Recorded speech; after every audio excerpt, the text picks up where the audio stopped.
Terima kasih Yang Mulia atas kesempatannya.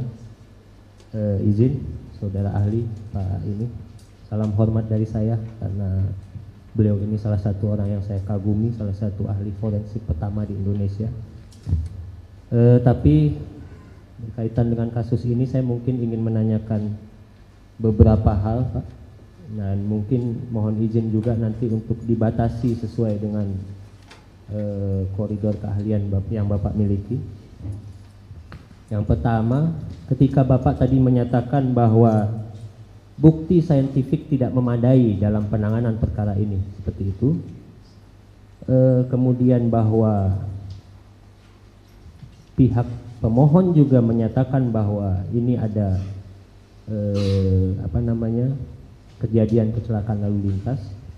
Jadi saya ingin menanyakan bagaimana pendapat ahli dalam hal ini ketika ada mungkin dari sedikit bukti saintifik, tapi ada bukti saintifik visum yang dikaitkan dengan keterangan-keterangan saksi, sehingga memang pada awalnya ini kecelakaan lalu lintas, tetapi karena adanya bukti visum tersebut dan dikaitkan dengan keterangan-keterangan saksi pada saat ada di lokasi kejadian, kemudian merubah semua kejadian ini menjadi kejadian pembunuhan. Tetapi saya ingin batasi, kita tidak berbicara siapa, tetapi peristiwanya. Demikian. Saya izin menanggapi majelis. Pertama, saya juga mengaturkan terima kasih kepada tim Jaksa Penuntut Umum. Senang bisa bertemu Bapak dan Ibu sekalian. Semoga saya juga bisa belajar banyak dari Bapak Ibu lewat persidangan ini. Pertanyaan saudara Jaksa Penuntut Umum terus terang mengingatkan saya pada sebuah diskusi dalam sebuah forum media yang di situ dihadiri oleh saya, dan antara lain salah satunya yang saya hormati adalah Bapak Kadif Humas Mabes Polri. Bapak Kadif Humas Mabes Polri. Dengan segala hormat saya menghormati Pak Kadif Humas, juga tentu saja menghormati Mabes Polri.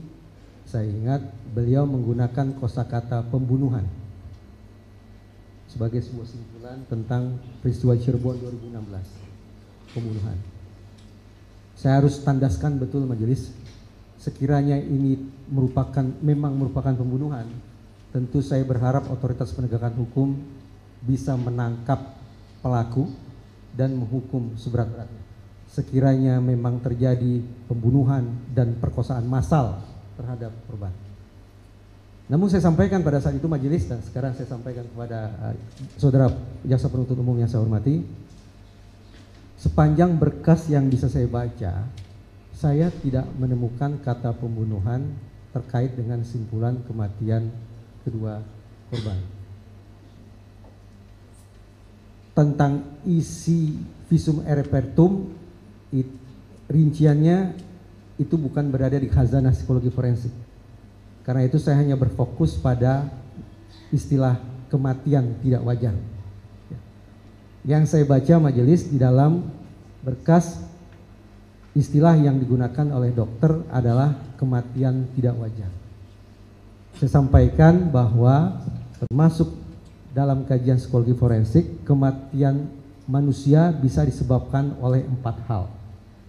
NASH, izin majelis saya eja kembali apabila dibutuhkan majelis. NASH. Ini saya sedang mencoba menyampaikan kepada majelis tentang penyebab kematian manusia. N, natural. Artinya seseorang meninggal akibat penyebab alami. Misalnya sakit keras yang tak kunjung bisa diobati, atau usia lansia gitu. Itu contoh kematian akibat N, natural.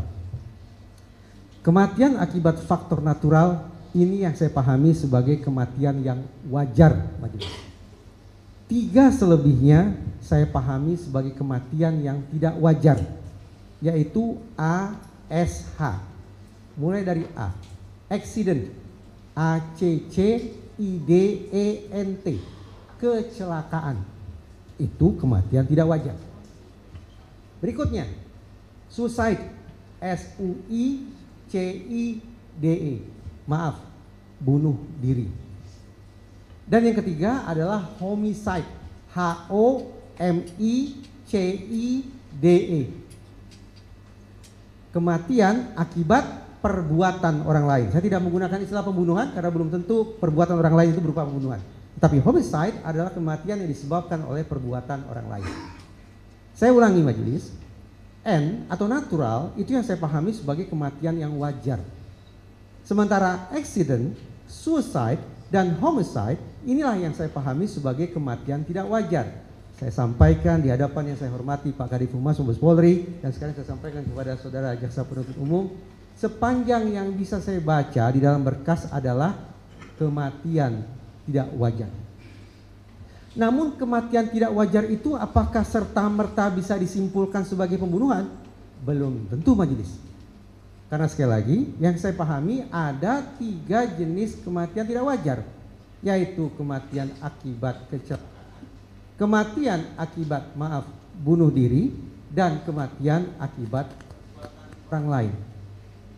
Sampai di situ saya simpulkan dalam bentuk pertanyaan majelis, bahwa kasus atau peristiwa Cirebon 2016 ini pembunuhan atau bukan pembunuhan.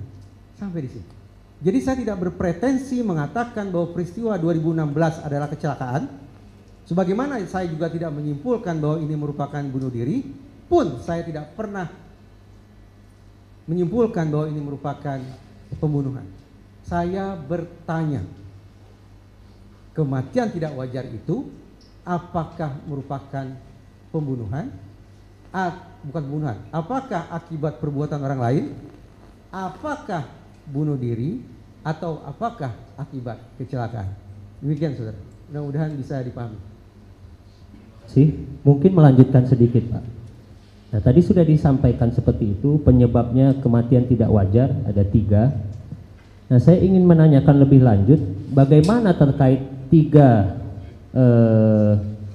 penyebab kematian ini, yang penyebab kematian tidak wajar, apabila kemudian dikaitkan dengan adanya saksi yang menemukan kondisi atau pertama kali menemukan bahwa keadaan itu bukanlah dalam artian secara umum bukan merupakan bentuk kecelakaan seperti itu. Baik majelis. Urut-urutan berpikir saya majelis adalah, saya mencoba konsekuen dengan apa yang saya sampaikan sejak awal persidangan ini. Saya akan mengandalkan pada bukti saintifik dari disiplin ilmu apapun, entah itu psikologi, entah itu kedokteran, apapun disiplin ilmu yang bisa memberikan kontribusi saintifiknya bagi pengungkapan sebuah kasus. Saya tidak memiliki kompetensi yang saya maksud bukan kewenangan tapi kecakapan untuk menilai hasil pemeriksaan dokter. Oleh karena itu saya tetap hanya pada sebuah pertanyaan, apakah ini kematian tidak wajar bisa dianggap sebagai akibat kecelakaan, ataukah bunuh diri, ataukah akibat perbuatan orang lain. Untuk langkah berikutnya adalah saya mencoba mencermati keterangan para saksi. Mudah-mudahan majelis tetap ingat bahwa posisi saya pada dasarnya adalah skeptis terhadap yang namanya keterangan. Begitu majelis.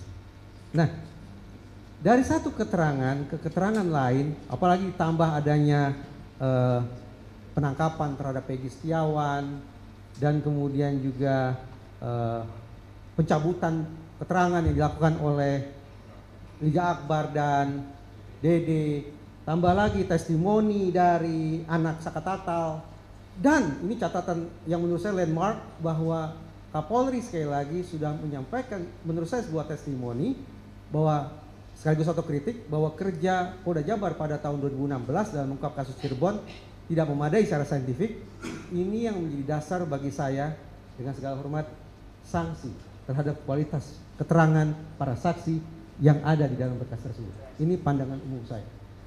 Ketika saya skeptis terhadap kualitas keterangan para saksi plus pencabutan dan seterusnya yang tadi saya sampaikan, sayang beribu sayang, pada saat yang sama di berkas yang sama saya tidak menemukan adanya bukti-bukti saintifik yang mendukung saya dari perspektif psikologis untuk sampai pada sebuah simpulan mutlak tentang apakah ini bunuh diri ataukah kecelakaan, ataukah akibat perbuatan orang lain. Inilah sekali lagi yang ingin saya katakan majelis, ringkasnya sebuah proses penegakan hukum, pengungkapan kasus yang terindikasi, paling tidak demikian, terlalu mengandalkan pada keterangan dan menomor sekiankan bukti saintifik. Termasuk yang terpenting menurut saya, sesuai dengan keterbatasan ilmu yang saya punya, saya saya berharap dengan segala hormat otoritas penegakan hukum, bahkan mungkin majelis yang mulia, bisa menghadirkan ekstraksi data atau bukti komunikasi elektronik via gawai yang dilakukan oleh para tersangka maupun kedua korban pada malam peristiwa meninggalnya almarhumah Vina dan almarhum Eki.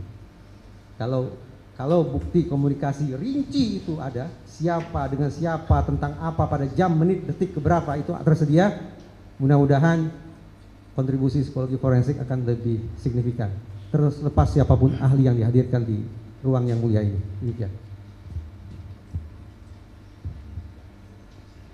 Baik, terima kasih. Saya lanjutkan, yang terhormat ahli. Saya cukup menyimak atas keterangan dan pendapat ahli yang menurut saya memang perlu dibuka hati dan pikiran bersama-sama untuk penegakan hukum yang lebih baik. Sehingga izinkan saya, perkenankan saya untuk mengetahui supaya teman-teman atau saya bisa menjadi psikologi forensik, saya harus bersekolah di mana, kemudian sertifikasi apa yang harus saya miliki. Izin, boleh saya tanyakan? Baik.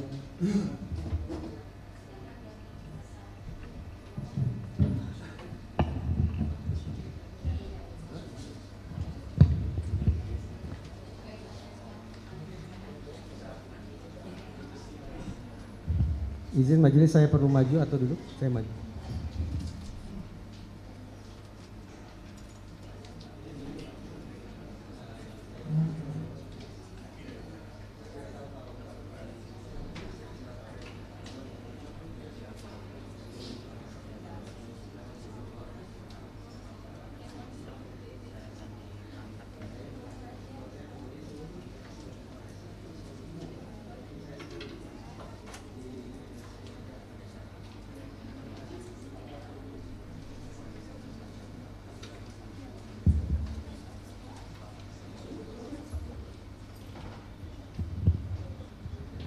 Baik, terima kasih atas penjelasan tersebut. Berarti secara internasional harus menempuh jenjang S2.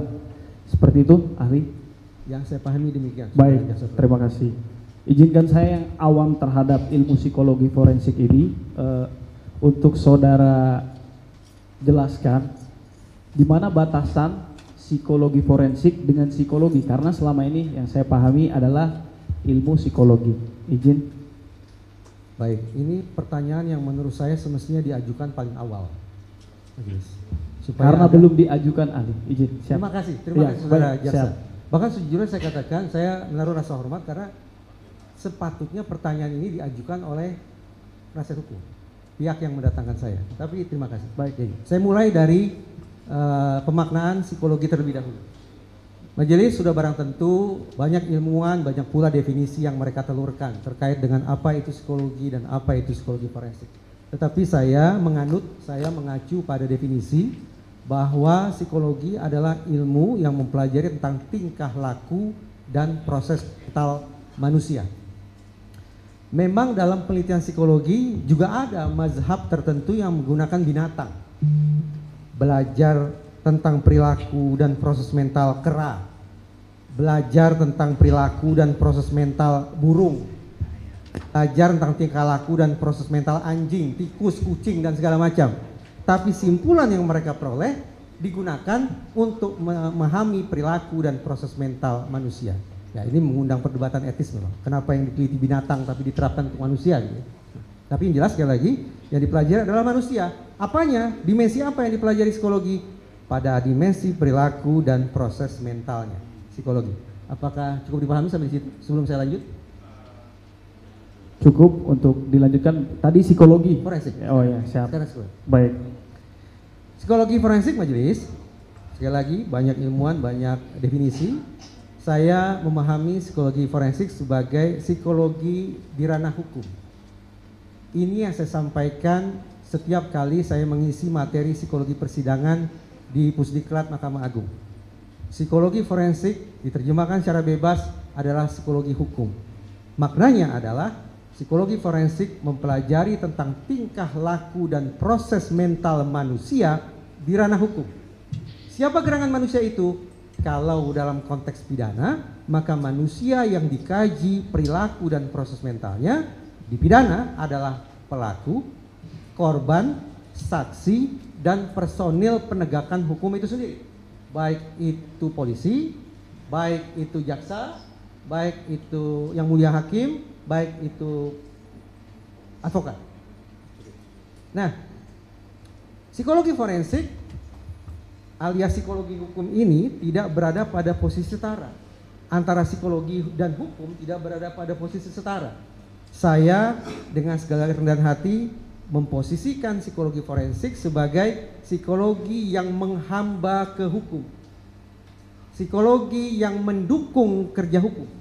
Psikologi yang menjadi supporting unit, yang menjadi backup system bagi hukum. Jadi betul-betul seperti posisi duduk saya ini, saya berada pada posisi lebih rendah daripada hukum. Kenapa? Karena posisi psikologi dalam psikologi forensik adalah menjadi backup system, mendukung, membantu, dalam kurung menghamba hukum. Semoga bisa dipahami. Baik, terima kasih. Sebelum saya masuk ke pokok pikirannya, izinkan saya juga bertanya. Karena berkas perkara ini yang diajukan PK ini berasal dari beban pembuktian yang sebelumnya memang dibebankan kepada penyidik, jaksa, ya kan. Nah, di situ secara psikologi memang jaksa berdasarkan alat bukti yang ada, walaupun tidak secara saintifik sebagaimana yang berlaku adalah pasal 184, berhasil membuktikan ataupun telah terbukti baik di putusan pertama, kemudian banding dan kasasi telah terbukti secara demikian. Dan mungkin tadi sudah disampaikan ahli telah membaca. Saya ingin bertanya ini terkait dengan psikologi forensik karena tadi mempelajari mental dan manusia, bahwa di Indonesia ini memang yang berlaku adalah asas praduga tak bersalah atau presumption of innocence. Tapi secara psikologi apakah bisa dijelaskan bahwa kami juga memiliki psikologi presumption of guilty? Walaupun itu sebenarnya di dalam undang-undang tidak disebutkan, tetapi secara psikologi forensik kami memang sebagaimana masyarakat mempercayakan hukum kepada negara, kami wajib menjalankan hal tersebut. Untuk bisa saudara sampaikan secara psikologi forensik. Sebelum saya memberikan jawaban majelis, saya mohon izin pengertian dan pemakluman dari majelis bahwa hal berikut ini yang akan saya sampaikan adalah persis dengan yang saya sampaikan di Pusdiklat Mahkamah Agung dalam pendidikan Cakim. Begini majelis,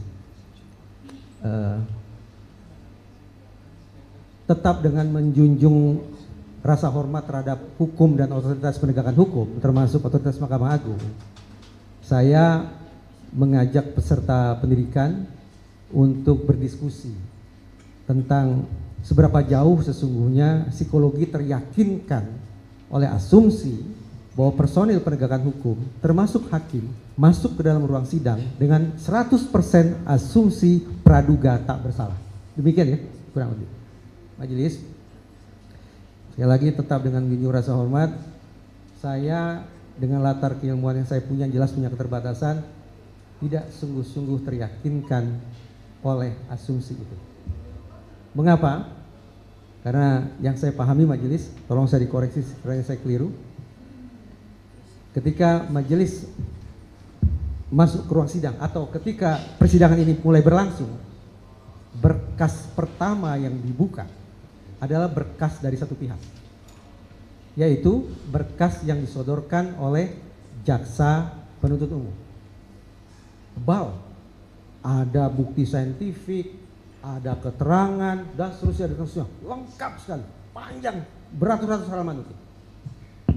Keberadaan berkas dari satu pihak itu saja potensial menggeser posisi persidangan ini dari bandul di tengah, yaitu asumsi praduga tak bersalah, menjadi asumsi bersalah. Karena sejak 0 km persidangan ini berlangsung, maksud saya persidangan bukan hanya ini majelis, tapi secara umum, ketika persidangan itu berlangsung, sejak awal, sejak 0 km, proses framing, proses terbentuknya pemikiran di dalam ruang sidang ini adalah pemikiran sebagaimana dikonstruksikan oleh jaksa penuntut umum. Itu artinya, alih-alih berada pada posisi netral asumsi praduga tak bersalah, secara manusiawi, dari sudut pandang psikologi forensik, saya lebih teryakinkan bahwa bandul itu berada di satu sisi, yaitu sisi jaksa penuntut umum. Dengan demikian, saya membayangkan betapa beratnya beban pihak di seberang jaksa penuntut umum, karena mereka mendapat kesempatan belakangan untuk menyodorkan berkas, sehingga upaya bagi mereka untuk melakukan deframing, jaksa sudah melakukan framing, penasihat hukum harus melakukan deframing, itu susahnya luar biasa menurut saya, karena sekali lagi berkas yang mereka sodorkan baru belakangan muncul. Sementara ruang sidang ini bandulnya sudah tidak lagi berada di titik nol, tidak lagi berada pada titik netral, tidak lagi berada pada asumsi praduga tak bersalah, tapi dengan framing dari jaksa penuntut umum sudah berada di kutub asumsi praduga bersalah. Barangkali dengan segala kendaraan hati majelis, apa yang saya sampaikan ini terdengar tidak begitu menyenangkan. Oleh karena itu saya tetap meminta maaf sekiranya perspektif saya ini dipandang merendahkan atau dipandang berlebihan. Tapi sejujurnya itulah salah satu poin diskusi yang saya sampaikan ketika saya menyampaikan materi tentang psikologi persidangan di Puspita Mahkamah Agung. Baik, terima kasih. Kemudian atas hal tersebut saya akan masuk ke pokok perkara. Dalam psikologi forensik, ilmu keilmuan psikologi forensik, untuk mengeluarkan output yang secara hukum ataupun secara ilmu psikologi forensik dapat dikatakan valid, instrumen-instrumen apa saja yang harus dimiliki berkaca dalam kasus ini, karena dari tadi kita hanya mengambil sepotong.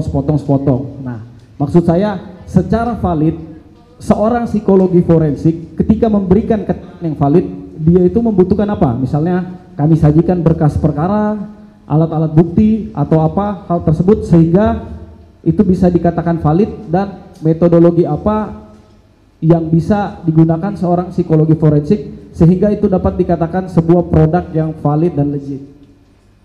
Itu pertanyaan saya. Baik. Sebetulnya tadi sudah sempat saya sampaikan majelis, saya berada pada posisi skeptis pada keterangan. Oleh karena itu saya sangat mengandalkan pada bukti-bukti lainnya, terutama bukti-bukti yang telah teruji secara saintifik. Kalau bukti-bukti saintifik itu tersedia secara memadai, barulah kemungkinan posisi saya, penilaian saya terhadap keterangan akan bergeser. Tapi selama bukti-bukti saintifik itu tidak memadai, maka saya harus konsekuen dengan khazanah pemikiran yang saya punya, bahwa saya skeptis bahwa proses penegakan hukum, pengungkapan fakta, proses persidangan akan berlangsung secara adil sekiranya proses itu sekali lagi terlalu mengandalkan pada keterangan. Kalau baik. Gimana, masih ada lanjutan? Tambah sedikit. Oh ya, baik. Karena saudara jaksa bertanya bukti-bukti apa yang konkretnya dibutuhkan, kalau saya tadi itu majelis terkait sperma, sebetulnya saya ingin mendapatkan profil. Dengan segala hormat, apakah profil korban akan mengarah kepada kemungkinan aktivitas seksual yang forceful? Saudara jaksa coba disimak dulu. Simak dulu. Pertama, terkait dengan sperma, saya tidak membutuhkan spermanya karena itu urusan kedokteran forensik, tapi saya sesungguhnya membutuhkan profil kedua korban sekiranya tersedia akan mengarahkan kita pada kemungkinan aktivitas seksual yang forceful ataukah aktivitas seksual yang konsensual. Satu. Yang kedua, sama, untuk membaca perilaku dan proses mental, saya membutuhkan adanya bukti rinci komunikasi elektronik atau bukti ekstraksi data rinci-rincinya tentang siapa, dengan siapa, berkaitan tentang apa, jam, menit, detik berapa. Untuk apa? Begini majelis, tadi saya belum sempat elaborasi kenapa saya sangat membutuhkan bukti ini. Majelis, yang saya pahami, kasus Cirebon 2016 itu disebut sebagai kasus pembunuhan berencana. Kalau itu merupakan pembunuhan berencana, saya yakin betul, apalagi karena dilakukan secara berkelompok, saya yakin betul di gawai para tersangka semestinya tersedia pesan-pesan satu sama lain yang mereka pertukarkan terkait dengan rencana perkosaan atau rencana pembunuhan tersebut. Sehingga ketika gawai para tersangka dibuka, akan bisa ditemukan sesungguhnya ada atau tidak komunikasi antar tersangka yang mengindikasikan inilah segerombolan manusia yang merencanakan pembunuhan. Ada atau tidak? Itu akan terbaca dari komunikasi mereka. Apalagi pada jam-jam menjelang waktu yang disebut-sebut sebagai peristiwa pembunuhan itu berlangsung. Bukti komunikasi elektronik serupa dengan serinci-rincinya juga saya butuhkan datang dari gawai kedua korban. Untuk apa? Untuk menangkap indikasi. Apakah pada malam itu mereka merasakan ketakutan, kecemasan, kepanikan, mencari bantuan, mencari pertolongan, dan seterusnya, yang mengindikasikan bahwa mereka memang menjadi target penganiayaan, pembunuhan, dan perkosaan itu. Adakah pihak-pihak yang mereka coba hubungi untuk mencari pertolongan itu? Nah, ini majelis, sekiranya bukti komunikasi elektronik dua pihak tersebut, yaitu para tersangka dan kedua korban, diungkap atau dibawa ke ruang yang mulia ini, mudah-mudahan arah kita untuk menarik simpulan tentang peristiwa Cirebon 2016 akan lebih terukur, akan lebih bisa dipertanggungjawabkan ketimbang semata mengandalkan pada keterangan. Demikian. Baik, terima kasih. Saya juga akan melanjutkan lagi pertanyaan saya. Tadi juga dijelaskan terkait dengan 3 keterangan palsu yang diberikan, ya.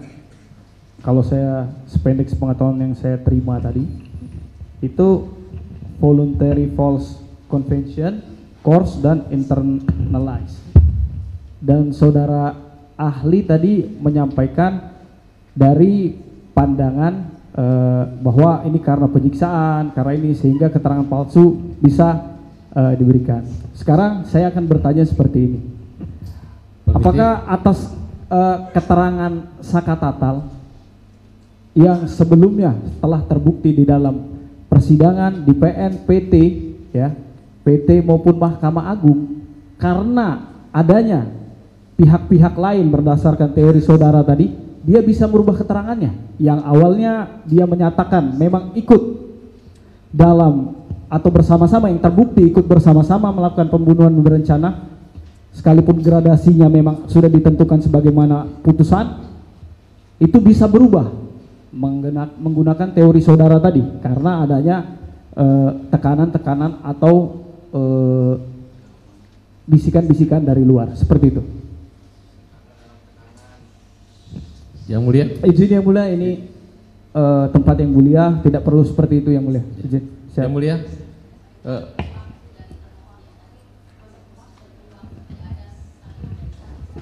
sebentar yang mulia, saya mengingatkan kepada yang mulia. Ini udah katanya kemarin sepanjang merespon saudara jaksa penuntut umum, karena pertanyaannya terkait dengan kemungkinan, maka jawaban saya mungkin saja. Ketika kita bicara kemungkinan, semua ilmu pengetahuan saya yakin bekerja berdasarkan prinsip probabilitas, prinsip kemungkinan. Jadi sudah pertanyaan itu terjawab dengan sendirinya, kemungkinan itu ada. Terima kasih, cukup Yang Mulia. Cukup ya? Dari kuasa pemohon cukup, dari termohon juga cukup. Cukup. Terima kasih untuk ahli sudah memberikan pelajaran sebenarnya untuk kami semua ya. Menjunjung tinggi prinsip jurnalisme dalam setiap tayangan terbaiknya. Menghadirkan berita bernilai sebagai referensi.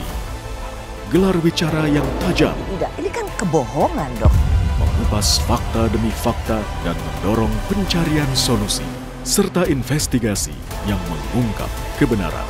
Rosi, Satu Meja, The Forum, Sapa Indonesia Malam. Nilu, ikuti semuanya bersama Kompas TV.